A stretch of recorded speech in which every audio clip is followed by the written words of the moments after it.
여러분들한테 질문 하나 드리고 설교를 시작하죠. 여기 각 가정에 가장들이 계실 겁니다. 가장님들에게 이렇게 질문 하나 드립니다.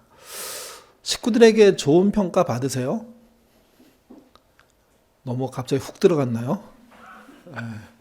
질문하는 저도 가장입니다. 어떨까? 제가 여기서 말하는 거는 저희 가정 상황을 얘기하는 게 돼서 미안하게 될 수 있어서 저는 대답을 안 할게요. 여러분은 스스로 대답해 보십시오. 가장으로서 좋은 평가 받으십니까? 주부들 얘기해 보죠. 주부 중에는 직장맘이 있습니다. 정말 두 세계에서 사시는 분. 직장맘으로서 사는데 가정에서는 좋은 평가 받으시나요? 회사에서 좋은 평가 받으시나요? 어떠신지 모르겠습니다. 또 가정주부로 사시는 분들 계시죠. 그분들은 가정에서 좋은 평가 받고 계십니까? 우리 권사님 뒤에서 다 아니래요. 전부 다 아니래요. 마지막으로 자녀들 있잖아요. 젊은이들. 젊은이들은 가정에서 좋은 평가 받고 계신가요? 점수를 준다면 몇 점이나 줄 수 있을까요? 10점 만점에 한 8, 9점 나오나요? 가장도 그렇고 직장맘도 그렇고 가정주부도 그렇고 자녀들도 그렇고 가정에서 가장 좋지 않은 점수를 받는다는 통계는요, 가장이 받고 있습니다. 그러니까 가장의 점수가 제일 낮대요. 다시 말씀드려서 가족들의 평가가 그렇다는 거죠. 물론 여기 있는 가장들 중에는 좋은 평가 받으시고 우러러보는 평가 받으신 분 계실 수도 있습니다. 그건 저희가 잘 모르고 사회적인 통계니까 말씀을 드리는데, 어쨌든 가장들이 나름 가장 열심히 일한다고 생각하는데 집에서 좋은 평가 못 받는데요. 왜 그럴까요? 가장 중요한 건요, 가장 스스로가 자기를 저평가하고 산답니다. 이게 내가 좀 더 했으면 우리 가정이 좀 일어날 건데, 내가 좀 더 배웠으면, 더 높은 직책이 있으면 우리 아이들한테 도움이 될 건데, 내가 좀 더 부자였다면 더 나은 삶 우리 애들한테 줄 수 있었을 건데, 이게 오래되면 스스로를 되게 낮춰볼 수밖에 없고 심지어는 별 볼 일 없다고 생각할 수도 있거든요. 이게 지금까지 이런 내용을 보면 그거 나쁘지 않은데, 또 그렇게 노력하려고 애쓰는 그 내용을 보면 인정받아야 되는데, 우리 시대를 사는 가장들이 대부분은 자기를 너무 작게 과소평가하고 있다는 거죠. 거기다가 은퇴를 해보십시오. 어떻게 되는지. 최근에 은퇴하신 우리 장로님 중에 한 분이 그런 말씀하세요. 백수가 얼마나 바쁜 줄 아냐고. 백수로 살다가 과로사 하겠다고. 근데 마음속에는, 은퇴하신 분들 마음속에는요, 이제 나는 끝났어. 체력도 있고 나름 재정도 되고 나름 생각도 있고 사회에 대해서 뭔가 할 수 있는 그런 여력들이 있는데도 불구하고 하루하루를 버티는 게, 은퇴의 삶으로 사는 게 이게 쉬워 보이지 않는 거예요. 우리 어르신 아들날 이름을 정했습니다. 울타리라고요. 교회의 큰 울타리, 사회의 큰 울타리, 젊은이들에게 울타리가 되어주자, 그런 마음으로 정하셨어요. 근데 여러분, 어르신 아들남에 속해 있는 어른들의 가장 큰 어려움이 뭔지 아십니까? 외롭다는 겁니다. 부부가 같이 살아도 그 외로움을 말릴 수가 없고, 홀로 살면 그 외로움은 더 크고. 다시 말씀드려서 가장으로 열심히 살았지만 정말 낮은 자존감으로 살 수밖에 없는 사람, 그게 우리들 안에 있는 가장 아니냐, 한번 생각해 볼 필요가 있다는 거죠. 직장맘은 어떨까요? 저는 직장맘은 두 개의 세상, 두 개의 가정, 두 개의 일터를 가진 사람이라고 생각합니다. 정말 씩씩하게 사는 분들이고 최선을 다해 사는 분들이죠. 직장만이 아니라 가정과 함께 일터를 갖고 있는 많은 분들이, 그런 주부들이 그런 상황 속에 있는 겁니다. 근데 여러분, 이 주부들, 이 직장맘들이 갖고 있는 가장 큰 마음의 어려움이 뭔지 아십니까? 자식들에게 미안한 거예요. 내가 좀 더 많은 시간을 아이들에게 줬으면, 함께 했으면, 애가 어려울 때, 힘들 때, 그럴 때 내가 옆에 있었으면 어땠을까? 얼마나 큰 도움이 됐을까? 이렇게 생각하거든요. 저희 부부가 그런 맞벌이하는 집에 신방 갔을 때 맞벌이하는 부부들한테 하는 말이 있어요. 이건 거의 똑같은 말인데 당당하시라고, 미안할 거 하나도 없다고. 왜 그러냐면 여러분이 맞벌이를 하게 되고 직장맘을 선택했던 거는 여러분이 혼자 잘 먹고 잘 살기 위한 게 아니라 아이들과 함께 더 나은 삶을 살기 위한 방법이었으니까, 직장에서 퇴근하고 가정의 문을 열 때, 현관문을 열 때 오히려 마음가짐을 당당하게 하고 내가 이 가정을 위해서 수고하고 돌아오는 거야. 그런 마음 가지시라고. 근데 직장맘들은요, 그런 마음 가지라는 말을 듣고 위로는 받지만 그런 마음이 안 생긴대요. 왜? 미안한 게 현실이니까, 사실은요. 또 가정주부들은 어떻습니까? 가정주부의 어떤 위치를 너무 낮게 보는 사회예요. 별 볼 일 없게 보는 사회예요. 그래서 그들을 향해서 약간 조소 어린 말도 많이 있죠. 근데 여러분, 가정주부들을 신방에서 나오는 공통의 의견이 또 하나 있어요. 그게 뭐냐면요, 하루 종일 앉을 만한 시간이 없다는 거예요. 그렇게 열심히 움직이고 살아야지만 집이 돌아간다는 거죠. 또 가정주부로 사는, 전업주부로 사는 사람의 입장에서 가정이 좀 더 안 돌아가거나 좀 더 지저분하면 뭐 하는 일이 없으면서 그런 얘기 이렇게 살아 하는 이야기를 가족으로부터 듣기 때문에 이건 역시도 만만치가 않아요. 이게 자녀들은 쉬운가요? 저희 아이들이 이제 군대 갈 나이가 돼서 군대 갔어요. 갔더니 밴드가 생기더라고요. 또는 카톡방이 생기더라고요. 거기에 그쪽에 관련된 간부가 오늘은 뭐 먹었고요, 오늘은 몇 킬로 걸었고요, 오늘은 어떤 운동했고요, 이게 다 올라와요. 사진과 함께. 제가 이제 실수한 게 있는데 아내한테 그렇게 해서 이게 군대냐 유치원이지. 그랬더니 저희 처가 저한테 한 말이 있습니다. 그럼 당신이 가. 당신이 대신 가. 나는 우리 아들 그렇게 고생하는 거 못 보겠어. 당신이 하면 훨씬 마음이 편할 것 같아. 그럼 제가 그랬죠. 야, 나는 젊어서도 가고 또 애들 때문에 대신 가고 한 번도 가고 두 번 가야 되고 이게 말이 되냐? 근데도 힘들대요. 제가 그래서 아이들한테 몇 번 실수했어요. 야, 이게 군대냐? 아빠 때는 그랬더니 아빠 때는 아빠 때고 우리 때는 우리 때라고. 지금 우리도 힘들어 죽겠다고. 근데 이 힘든 상황들을 인정해 주지 않는다는 거예요. 더 비참한 건 이거예요. 가장이든 맞벌이하는 분이든 그 직장맘이든 또는 주부든 자녀든 그 누구도 그의 현실들을 그대로 인정해주고 아니 더 수고하고 있다는 것을 알아주지 않는다는 거죠. 이게 아마 우리의 외로움들이 여기 있는 것 같아요. 특별히 더 심각한 건 코로나19 이후에 이런 삶들이 마스크 속에 전부 꼬깃꼬깃 숨겨져 있다는 거예요. 더 숨겨지게 수밖에 없게 됐다는 거죠. 이게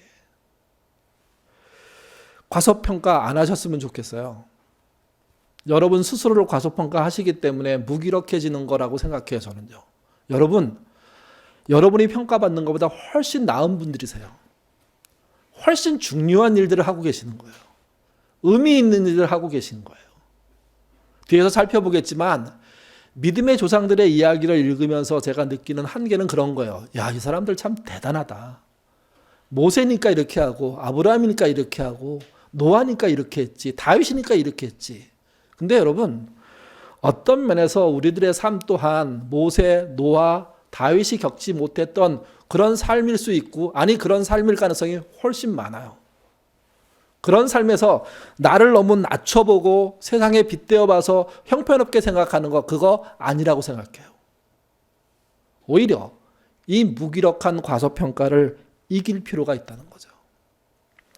한 노인이 공원 벤치에 앉아 있었습니다. 해가 어둑어둑해지고 불이 들어옵니다. 시간이 지나자 공원 지기가 공원 문을 닫아야 될 때가 됐어요. 돌아보니까 웬 노인이 벤치에 앉아서 자고 있는 것 같아요. 그래서 옆으로 갔어요. 그리고 이렇게 얘기했어요. 할아버지, 집으로 돌아가셔야 해요. 빨리 일어나세요. 그랬는데 할아버지가 반응이 없어요. 더 크게 공원지기가 얘기합니다. 영감님, 어디서 오셨어요? 이제 집으로 가셔야 돼요. 그랬더니 그 큰 소리에 마치 잠에서 깨듯 그 노인이 일어나는 겁니다. 그러면서 말씀을 하세요. 내가 어디서 왔냐고 물었어? 내 그걸 몰라서 이러고 있는 거요. 돌아가야 한다고 했어? 인생은 저물고 있는데 내가 어디로 돌아가야 할지 알 수 없어서 이러고 있는 거요. 가만히 들어보면 이분이 집이 없구나, 홀로 됐구나, 외롭겠구나, 보호가 필요하구나, 이 정도 생각할 수 있어요. 근데 여러분, 이 자리에 앉아있는 이 일화를 만든 사람의 이름이 누구냐? 쇼펜하우어예요. 아마 뭐 철학을 모르거나 뭐 이렇게 사상을 몰라도 이 정도 인물이 있다는 것을 상당수가 알고 있는 유명한 분입니다.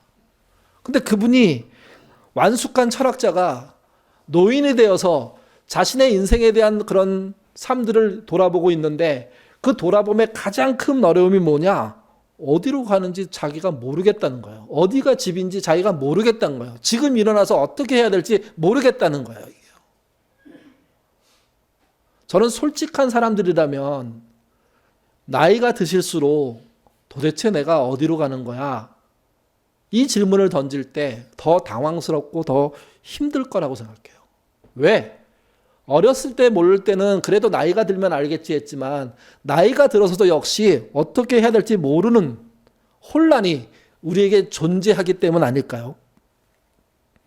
평범한 사람으로서 모르는 건 어쩌면 더 당연할지 몰라요. 물론 평범한 모든 사람들이 그 길을 모른다고는 말하지 못하겠습니다. 길을 찾은 일도 있겠죠. 다만 대다수의 사람들이 여전히 나이가 들고 나이가 들지 않고 상관없이 어디로 어떻게 가야 하는지 모르기 때문에 고민하고 방황하고 있다는 거죠. 죄송하지만 여러분, 올해 연세가 어떻게 되십니까? 살아온 지난 날을 접더라도 앞으로 여러분이 어디로 가실지 아십니까? 목회를 하는 제 입장에서도요, 이런 질문은 생각보다 자주 던져지는 질문이에요.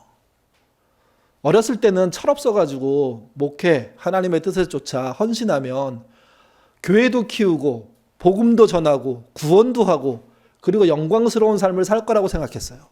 근데 전도사를 시작한 이후로 30여 년 동안 지금 목회를 하고 있는데, 그 목회를 하는 중간에 아주 기쁘고 비전에 차 있고 목표를 이루고 해서 무언가 꿈틀꿈틀거리는 나의 어떤 능력들을 느끼는 그런 순간들은 생각보다 별로 없어요. 제가 목회를 하면서 가장 많이 겪었던 어려움이 뭐냐면 저의 부족함입니다. 또 한 가지는 이 부족한 중에도 사람을 사귀게 되고 만나게 되거든요. 그들에게 의지하고 그들과 함께 했다가 좀 표현이 그렇지만 배신당하거나 이용당하거나 때로는 제가 그런 자리에 서거나 하는 경험들을 할 때예요. 도대체 이런 삶들이 언제 끝날까 모르겠어요, 사실은. 어떻게 해야지 이것을 이길까 모르겠어요. 목사인 제 입장에서 뭐 많은 어려움이 있었지만 아주 크게 두 가지 어려움이 있었다고 저는 생각하는데요. 하나가요, 재정적인 어려움이었어요. 저희가 뭐 이렇게 서울에 살다 아버지 집에 살다가 정말 적은 돈으로 이렇게 부천으로 이사 왔거든요. 그래서 처음 정착한 데가 부천에 있는 약대동이었습니다. 그때 갖고 있는 적은 돈으로 월세로 집을 얻었는데 시간 지나니까 월세가 오르더라고요. 집을 바꿔야 되는 거예요. 올려주든지. 그러니까 더 그 자리에 있다는 이야기는 올려줄 수 있다는 이야기고, 그렇지 못하고 이사 간다는 얘기는 올릴 수 없으니까 작은 데를 찾아야 된다는 얘기가 되거든요. 그때 제가 다른 목사들은 세금을 내고 있지 않은데 저는 세금을 내고 있어서 당당하게 은행을 찾아가서 문을 두드렸어요. 돈을 빌려줄 수 있냐고. 그때 여러 가지 얘기를 하다가 갑자기 혹시 직업이 무엇이냐고. 그래서 제가 목사예요. 그랬더니 안 돼요. 그걸로 그냥 끝이에요. 그냥. 목사님은 대출 못 해드려요. 근데 그 앞에 계신 분이 교회 다니는 분이에요. 안타깝지만 안 돼요. 자기가 어떻게 해보려고 해도 안 돼요. 그러니까 저의 가장 아킬레스는 그거예요. 어떤 사회적으로는. 또 하나의 아킬레스는 그거예요. 말씀을 마냥 우렁차게 얘기하고 난 다음 시간부터 다시 말씀을 준비하게 되는 그 시간까지의 그 일주일이에요. 말씀이 생각보다 무겁고 싸나워요. 이렇게 툭 치지 않고 막 때려요. 그런 느낌을 받고 그런 것 때문에 주눅들 때가 얼마나 많은지 몰라요. 어떤 분이 그러더라고요. 목사님 열심히 잘하시는 거라고. 근데 여러분 그런 얘기만 해주지 않습니다. 어떤 분들은 목사님 초심 잃지 말라고.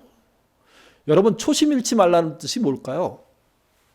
제가 여러분들한테 초심 잃지 말고 열심히 하세요. 저의 순수한 의도는 그냥 격려입니다. 다른 생각하지 마시고. 근데 제가 그렇게 들을 때는요. 뭔가 잃어버린 것 같아, 목사님. 정신 차리고 제대로 한번 짚어봐야 되는 거 아니야? 그렇게 말해주는 것 같아요. 그 메시지는 이런 것 같아요. 과거로 돌아가라는 얘기가 아니라 앞으로 가야 될 길을 좀 제대로 좀 찾아야 될 것 같아. 그걸 놓치고 있는 것 같아서 내가 초심을 잃지 말라고 얘기하는 거야. 이렇게 들려요, 저한테. 그런 말을 하지 말라는 얘기가 아닙니다. 그런 말을 할 정도로 제가 길을 잃어버릴 상황이 될 수도 있고 실제 그런 게 보일 수도 있다는 거죠, 이게. 그렇게 방황이 꽤 길었던 적이 있었습니다. 목회를 해야 되나 말아야 되나 이렇게 생각할 때 당시 제가 히브리서를 읽고 있었거든요. 그리고 오늘 읽었던 본문 주변을 이렇게 읽고 있었는데 그때 힘이 됐던 말씀이 있습니다. 그게 히브리서 12장 1절부터 2절입니다. 물론 그 앞뒤절 모두가 저한테 힘이 됐는데 특별히 1, 2절이 그랬는데요. 같이 한번 읽어보죠. 어떤 말씀인지. 이러므로 우리에게 구름같이 둘러싼 허다한 증인들이 있으니 모든 무거운 것과 얽매이기 쉬운 죄를 벗어버리고 인내로서 우리 앞에 당한 경주를 하며 믿음의 주요 또 온전하게 하신 이인 예수를 바라보자. 그는 그 앞에 있는 기쁨을 위하여 십자가를 참으사 부끄러움을 개의치 아니하시더니 하나님 보좌 우편에 앉아 계십니다. 1절에 나와 있는 모든 무거운 것과 얽매이기 쉬운 죄, 이게 저는요 저의 부족함과 이렇게 일치됐습니다. 마음속으로. 뭐 이게 문맥으로 상황으로 이렇게 다 따지진 못하지만 저는 여기에 갑자기 마음이 훅 들어가는 느낌이 들었습니다. 그리고 그걸 벗어 던지라고 얘기해요. 벗어 던질 수 있다는 거죠. 그리고 2절의 말씀이 대안이에요. 그렇기 위해서 예수를 바라보라는 거예요. 이 대안은 뻔한 누구나 다 아는 대안이에요. 그러나 누구나 다 아는 뻔하지만 그러나 여전히 대안이에요. 무슨 말이냐면 진짜 예수를 바라보는 것 말고는 대안이 없을 수 있다. 아니 없다는 이야기를 하고 있는 거예요. 이게. 그리고 그 예수를 바라본 사람들이 누구냐? 이 본문이 해주는 건 이거예요. 구름같이 둘러싼 허다한 증인들이라는 거예요. 그들이 있다는 거죠. 이게. 근데 이건 제 식으로 이해한 거예요. 그 당시에. 야, 구름같이 허다한 증인들이 그 무거운 줄을 벗어던지고 이겼대. 그 방법이 예수를 바라보는 거였대. 근데 나중에 이 해석이, 이 생각이 틀렸다는 걸 알았어요. 다시 읽고 다시 읽어보니까 이 얘기는 생각보다 좀 다른 이야기예요. 여기 구름같이 둘러싼 허다한 증인이 누구냐? 그건요, 12장 앞에 있는 11장 이야기를 받는 거기 때문에 11장에 등장하는 사람들이에요. 그 11장에는 17명의 신앙의 선배들, 요즘 말로 하면 신앙의 레전드들이 나타나요. 아벨, 에녹, 노아, 아브라함, 사라, 이삭, 야곱, 요셉, 모합, 라합, 기드온, 바락, 삼손, 입다, 다윗, 사무엘 등이에요. 그러니까 17명 이상인 거죠. 그곳에서는 무명의 신자들도 상당히 많이 암시하고 있어요. 그러니까 물론 17명 이상의 사람들인데 이들의 공통점이 있습니다. 이들은요, 예수님을 모르는 상태에서 허다한 증인이 됐다는 거예요. 이게. 11장 39절에서 40절. 거기도 같이 한번 읽어보겠습니다. 이 사람들은 다 믿음으로 말미암아 증거를 받았으나 약속된 것을 받지 못하였으니 이는 하나님이 우리를 위하여 더 좋은 곳을 예비하셨은즉 우리가 아니면 그들로 온전함을 이루게 하려 하십니다. 네, 이 사람들 믿음의 조상들로 언급된 11장에 나오는 사람들 17명 플러스 알파가 훨씬 크겠죠. 그 분들은 다 믿음으로 말미암아 증거를 받았대요. 근데 안 받은 게 하나 있어요. 약속을 받지는 않았대요. 이거를 구분하면 이 문장이 분명해져요. 믿음으로 말미암아 증거를 받았다는 것은 그들이 그들의 시대에 그들의 상황 속에서 하나님을 믿었다는 거예요. 하나님의 말씀을 따랐다는 의미예요. 근데 뒤에는 약속은요. 약속, 구약 성경의 약속의 핵심을 우리가 누구라고 말합니까? 예수님이라고 얘기하잖아요. 그 약속된 예수님에 대해서는 모르는 거예요. 이 말은 이런 말이 됩니다. 예수님도 모르는 상태에서 출중한 믿음으로 정말 구름같이 둘러싼 허다한 증인의 반열에 들어간 사람들이 누구냐? 히브리서 11장에 나온 믿음의 레전드들이라는 얘기죠. 처음에 제 식으로 해석했다가 너무 좋았다가 본문을 다시 꼼꼼히 읽으면서 느낀 것은요. 그냥 그야말로 그대로 절망이었습니다. 절망. 여기 이 사람들에 대한 이야기를 좀 확인해 보면 메시지로 이렇게 읽어보면 좀 더 난데요. 한번 같이 읽어보죠. 읽겠습니다. 그들이 믿음으로 사는 삶을 본보기가 되기는 했지만 그들 가운데 약속받은 것은 손에 잡은 사람은 한 사람도 없다. 네. 본보기인데 우리가 받은 약속, 예수님에 대해서는 손에 쥐어본 사람이 이들 명단에는 없다는 거죠. 이게. 그러니까 예수 없이. 여러분 우리는 요즘 예수님이 아니면 구원이 없다는 이 바울이 만든 진리에 대해서 누구도 토를 다루면 안 된다는 이야기를 해요. 근데 여러분 구약으로 가면 예수 없이 믿음을 온전히 유지한 사람들이 있어요. 많아요. 아니요. 다예요. 사실은요. 다. 이 말의 실제 의미는 이런 겁니다. 생각해봐라. 네가 어렵지. 근데 예수라는 분을 모르는 상태에서 신앙생활을 했던 믿음의 선배들, 레전드들은 이렇게 있다. 이들이 지금 하나님 보좌 사방을 둘러싸고 있는 구름같이 많은 그런 허다한 증인들로 존재한다. 그렇다면 예수를 알게 된 너희, 예수로 인해서 십자가를 통한 구원을 받게 된 너희는 이들보다 나은 상황이 아니냐 하는 이야기를 본문을 하고 있는 거거든요. 근데 본문을 읽는 저는요. 그런 뒷말은 들리지 않고 야 우리가 어떻게 이들과 같은 대열에 참여할 수 있을까 하는 한숨만 나온 거예요. 여러분 그런 거 생각되지 않습니까? 우리의 믿음과 모세의 믿음을 어떻게 비교해요? 아브라함과 우리를 어떻게 비교해요? 그들이 더 대단하죠. 근데 실제 대단한 거예요. 왜? 예수를 만나지도 않고 그렇게 살았으니까. 히브리서 저자는 이 말을 하면서 사실은 우리가 주눅 들기를 바라는 게 아니었어요. 무슨 말이냐면 예수를 모르면서도 이렇게 위대한 믿음을 가진 사람들이 이렇게 많다면 예수를 알게 된 너희는 더 잘할 수 있지 않겠냐? 아니 그들만큼은 하지 않겠냐? 그들처럼 허다한 증인이 될 수 있지 않겠냐? 하는 이야기를 해주는 거죠. 이게. 근데 그렇게 들리지 않았습니다. 11장 38절에 이런 말이 있거든요. 이런 사람은 세상이 감당치 못한다고요. 나 같은 인간을 바라봤을 때 야 이렇게 형편없는데 세상이 나를 감당하지 못한다고? 세상이 나를 우습게 보지 않으면 다행이지. 아니 우습게 보고 있는데 그냥 참아주는 거 아닐까? 그렇게 생각하고 있는데 믿음의 조상과 나를 연결시키는 이 말을 받아들일 수가 없었던 거죠. 이게. 여러분은 어떠실 것 같아요? 여러분은 저와 같이 예수를 통해서 믿음을 갖고 있는 사람들이에요. 그렇다면 우리가 모세와 노아와 아브라함과 다윗과 그 밖에 믿음의 선조들 레전드들과 비교했을 때 그들과 대열을 같이 할 수 있는 함께 어깨동무할 수 있는 그런 사람이 될 수 있을까요?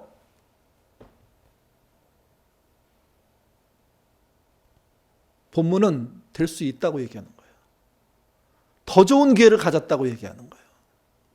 우리는 아닌데, 나는 아닌데, 여러분은 모르겠지만. 그렇게 나는 아무것도 쓸데없어 이렇게 슬럼프에 길게 빠진 적이 있었어요. 그래서 그때 이제 목사들이 뭘 하냐면 기도할 것 같잖아요. 뭐 할까요? 목사들이 그럴 때 막 절망했을 때 난 진짜 쓸모없어. 어떻게 해야지? 이럴 때. 제가 몇 주 전에 얘기했는데 차 안에 들어가서 음악 찬송가 틀어놓고 막 소리 지르고 막 그럴 것 같잖아요. 여러분 그럴 것 정도로 갈 때는 그래도 나은 거예요. 사실은요. 그걸 생각할 수 있고 할 수 있으니까. 그게 안 돼요, 아예. 근데 집에 있기 민망하고 사무실에 있기 민망하니까 뭐 할까 하다가 가장 많이 하는 게 등산하는 거예요. 땀을 빼면 괜찮다고 실제 좀 괜찮아지기도 하거든요. 그래서 그걸 할 수 없으면 서점 같은 데 가는 거예요. 근데 그럴 때 복잡한 책이 읽혀지지 않더라고요. 그래서 어느 순간부터 저한테 생긴 버릇이 하나 있는데 애들 코너 가서 동화책 같은 거 이렇게 그냥 읽어요. 쭉. 그러니까 이제 술은 마시긴 그렇고 술을 안 마시니까 뭐 그렇고 여러 가지 상황 저를 이렇게 흔들 수 없으니까. 그래서 읽다가 동화책을 읽다가 권정생 선생님이 쓴 강아지 똥이라는 동화책을 읽게 됐어요. 옆에 애가 똥 얘기하면서 되게 재밌어 해서 저도 옆에 이렇게 뺏어서 쭉 읽었는데 그게 강아지가 싼 똥이 절망하는 이야기거든요. 예, 똥을 어디다 쓰냐? 그것도 강아지 똥을. 뭐 이런 식의 이야기예요. 근데 강아지 똥하고 누가 대화를 하냐면 흙덩이가 대화를 해요. 강아지 똥이 나는 아무것도 쓸모가 없어. 막 이렇게 생각하고 있고 나같이 더러운 게 어떻게 착하게 살 수 있어. 막 이렇게 생각할 수 있는데 그때 흙덩이가 강아지 똥한테 굉장히 의미심장한 말을 던져요. 그거 같이 한번 읽어보시죠. 읽겠습니다.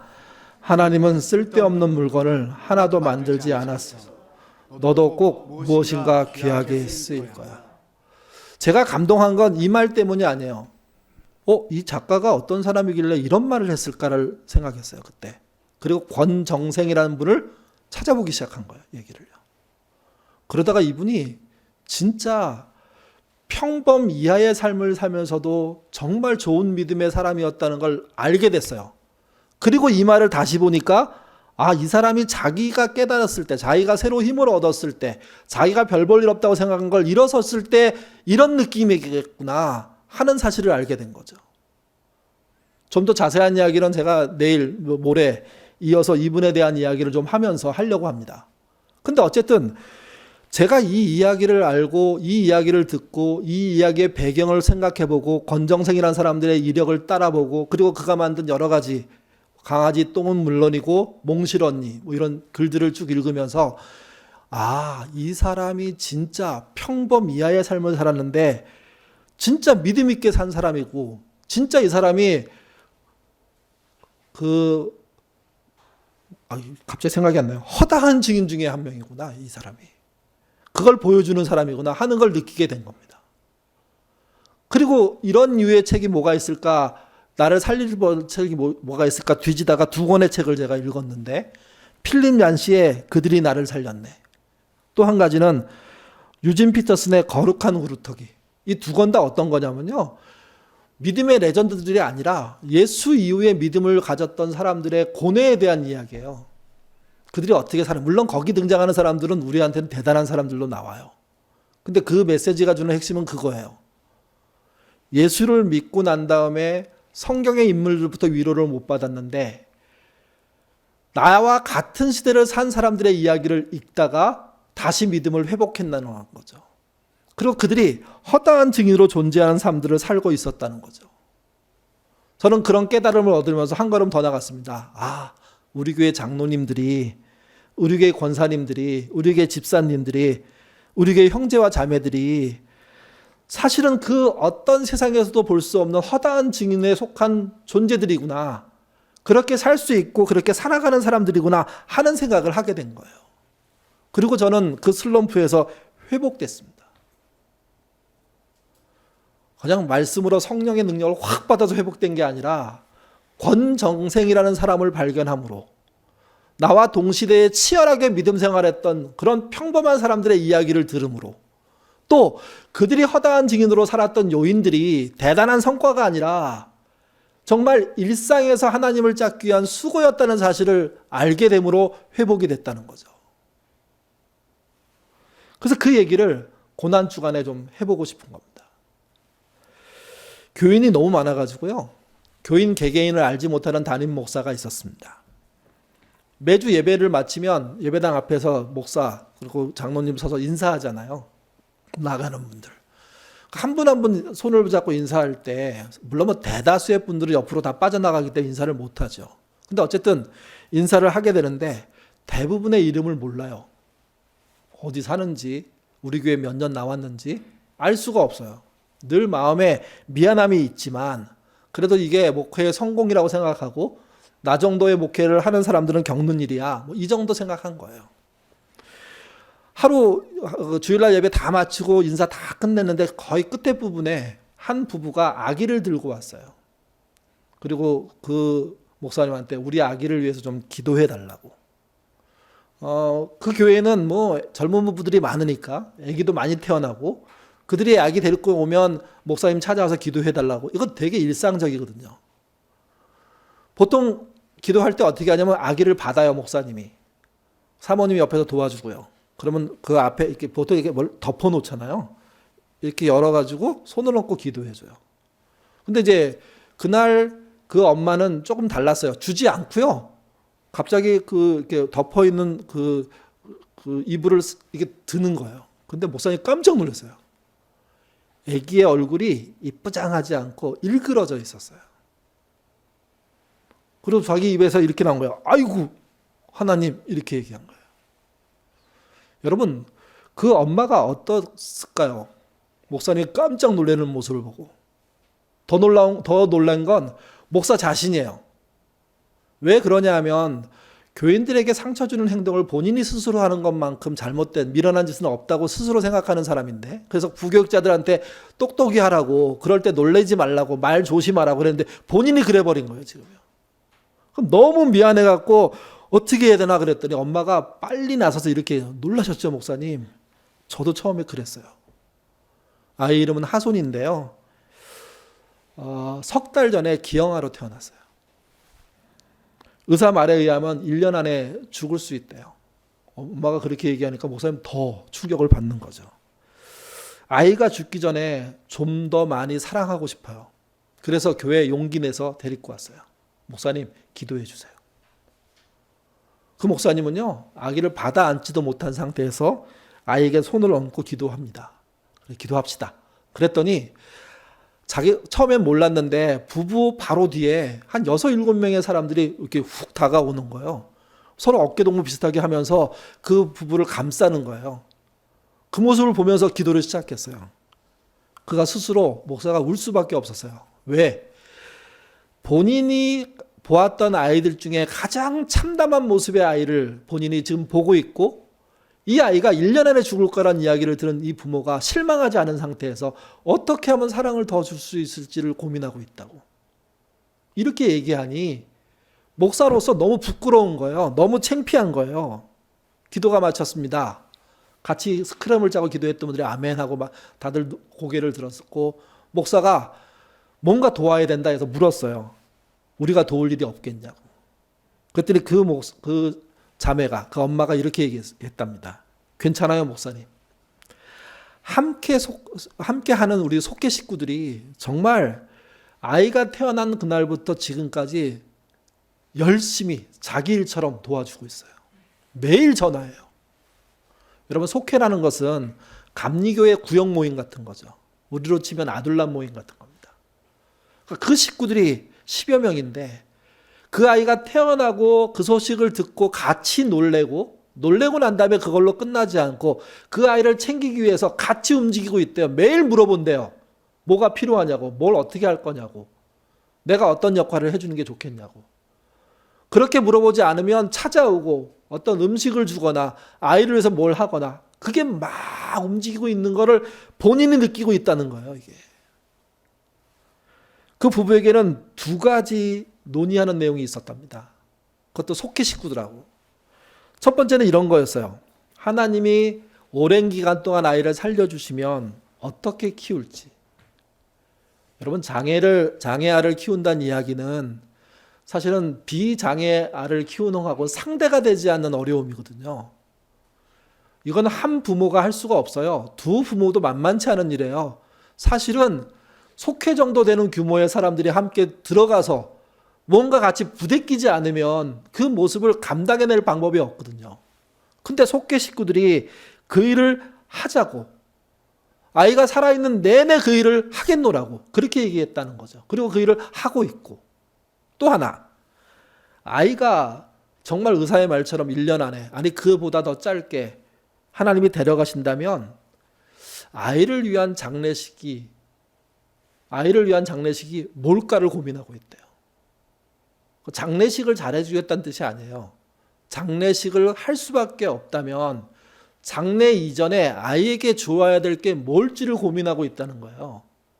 결국 그걸 줄이면 사랑해 주는 거죠. 이 예화를 통해서 여러분께 말씀드리고 싶은 게 있어요. 우리는 스스로 과소평가하고 서로를 과소평가하며 삽니다. 믿음에 믿는 사람들도 비슷한 경우들이 많아요. 물론 자만에 빠져서 더 형편없는 사는 사람들도 있습니다.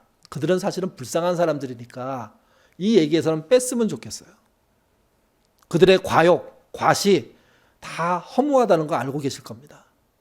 근데 괜찮음에도 불구하고 자기를 부족하게 보고 낮추어 보고 형편없이 보면서 또 형편없는 평가받으면서 사는 우리가 과연 허다한 증인 대회에 들어갈 수 있느냐 하는 거죠. 모세와 아브라함과 노아와 비교될 수가 있겠냐 하는 거죠. 근데 저는 그 비교가 오히려 거꾸로 모세와 노아와 아브라함들이 곤란해지는 상황이 있을 수도 있겠다는 거예요. 어떤 경우에 금방 기영아를 낳은 3달 동안 키운 그 부부 그리고 그 아이를 함께 키우겠다고 생각한 속계 식구들의 그 마음가짐과 노력에 비하면 어쩌면 아브라함이 더 쉬운 거 아닐지. 좀 잘못 말을 이해하십시오. 그냥 제 감정이니까. 네. 모세보다 쉬운 거 아닐지. 모세는 홍해를 갈랐어요. 물론 본인이 안 가려고 하나님이 갈랐지만. 근데 그 기영할 아이를 함께 키우는 그들이 그들보다 더 나은 믿음이 아닐지. 저는 그런 마음이 들었던 거예요. 믿음 중에 가장 어려운 믿음이 뭘까? 큰 사건 없이 평범하게 살면서 끝까지 믿는 거 아닐까? 대단한 일을 하지 해도 교회 건축을 몇 개를 해도 교인이 10만, 100만, 1000만이 돼도 아니 대통령이 돼도 저는 그들보다 더 어려운 게 사실은 밋밋한 일상을 믿음으로 살기 위해서 좋은 평가받지 못하는 상태에서 아니 낮은 평가를 받으면서 견뎌내는 삶이 아닐까 하는 생각을 하게 된 겁니다. 아마 흩어진 증인들 그리고 허다한 증인들 그들 속에는 믿음의 레전드들보다요 그렇게 평범하지만 눈에 띄지도 않았던 사람들이 훨씬 많을 거라고 생각합니다. 그리고 그 길을 위해서 예수님이 우리를 대신해서 죽으신 거죠. 허다한 증인 안에 우리는 들어갈 겁니다. 여러분의 삶이 초라해도 갈 수 있습니다. 여러분이 주변으로부터 높은 평가 받지 않더라도 묵묵히 그 자리에서 믿음을 지키신다면 하나님은 잘했다고 칭찬하실 것이고 여러분이 세상에서 보지 못한 흰옷을 입히실 겁니다. 그리고 구름같이 허다한 증인들의 반열에 여러분을 세워주실 겁니다. 그렇기 때문에 견디셔야 됩니다. 이기셔야 됩니다. 우리끼리 싸우지 말고 협력해야 됩니다. 평범할수록면 더 평범해진다고 하더라도 그것이 오히려 더 믿음을 필요하게 하게 하는 그런 상황이라는 걸 인지하시고 이겨내셨으면 좋겠습니다. 그리고 흩어진 증인, 허다한 증인으로 그분의 나라에 참여했으면 좋겠습니다. 그런 삶 사시기를 주님의 이름으로 부탁드립니다. 기도하겠습니다. 우리는 어느 순간부터 평범함을 우습게 보게 되었습니다. 누군가에게 밀리고 돈에 쪼이고 궁지에 몰리며 건강하지 못하면 마치 하나님께 버림받은 것처럼 생각하고 살 때가 얼마나 많았는지 모릅니다. 하나님 나라의 허다한 증인들 이야기할 때도 모세나 그런 자리 가고 아브라함이나 그런 자리 간다고 생각할 때도 너무도 많습니다. 나같이 별 볼 일 없는 인생이 과연 그 근처에 갈까 하는 생각을 합니다. 그러나 히브리서의 저자는 달랐습니다. 너희들이 더 훨씬 가까이 갈 수 있다고 얘기해 주고 있습니다. 그 경력 우리가 받아들이는 고난주간 되도록 인도하여 주옵소서. 모세, 아브라함, 노아 너무 중요하고 사랑스러운 분들이지만 그러나 이 땅을 살아갔던 권정생이라는 사람들, 또 이름을 알지 못하지만 평범하게 살았던 사람들, 그들의 삶을 하나님이 더 칭찬하실 거라고 믿습니다. 우리의 마음이 흐트러지지 않게 하시고 과소평가로 주눅들지 않게 하시고 좋은 평가를 받겠다는 마음으로 도전하는 마음 갖게 도와주시며 더 평범해지고 더 작아지고 더 외로워지더라도 결국은 믿음으로 주님의 나라에 정말 허다한 증인의 반열에 들어갈 수 있다는 것 잊지 않도록 도와주옵소서. 감사하며 예수님 이름으로 기도드립니다.